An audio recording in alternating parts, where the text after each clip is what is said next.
It all comes down to this. But we got to start the week off right. Week 16 waivers. Let's get into it. Let's kick it off here with a running back that we had high hopes for before the season. Well, now he might actually finally be showing his flowers.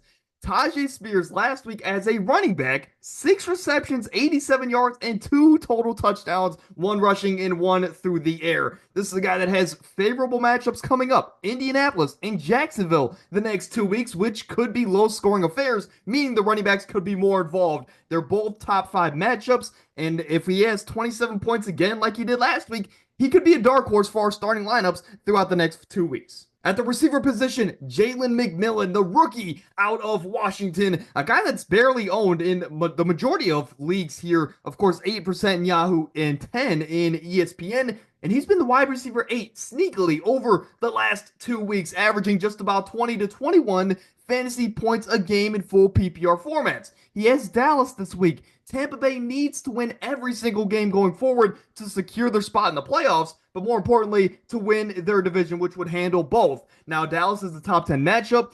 Tampa Bay is going to be able to throw all over them, and we know Mike Evans is chasing 1,000, so he's going to get all the attention, and that's why McMillan has been balling. But let's get into the full list here for you guys at home, depending on what position you need. Rodgers, look, I know it's not fun, it's not exciting, but if any injuries happen and if you just need a backup, Rodgers is playing the Rams, this weekend, and it should be a high-scoring affair, so just be on the lookout for that. It looks like the Jets finally found some rhythm on offense. They're about 10 weeks too late. Tyjae Spears we covered. Ty Johnson, another running back for the Bills that just came out of nowhere in the receiving game. He was a top 5 receiver this week at the running back position.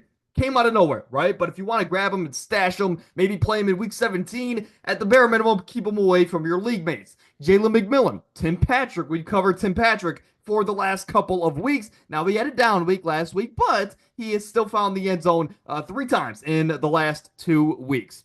Quentin Johnston here for the LA Chargers offense. They're throwing more and more since J.K. Dobbins went down, so Johnston seems to be able to, well, as long as he can catch the ball, he puts up productive fantasy numbers. At the tight end position, we have a trio of guys. It all depends on their matchup and, I guess, your confidence level in these 3. Now, my number 1 would be Noah Gray.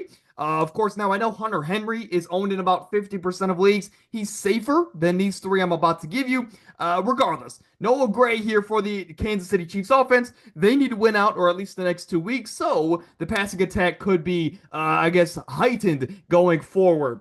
Juwan Johnson, whether if it's, Jake Hayner or Spencer Rattler. Spencer Rattler favors Juwan Johnson, so if Rattler's the guy going forward for New Orleans, I like Juwan Johnson as a sneaky play. And Brenton Strange, the tight end in that Doug Peterson Jacksonville-led offense. He had a good week last week. Maybe Mac Jones favors him going forward. Again, a lot of stash options here. Maybe grab them this week. And if they do good again, maybe week 17, we throw them into our lineups here to win it all. Jason Myers, kicker for the Seattle Seahawks. Look, the offense is good. They're far from great. So they get into scoring position, but they struggle when it comes to closing the deal.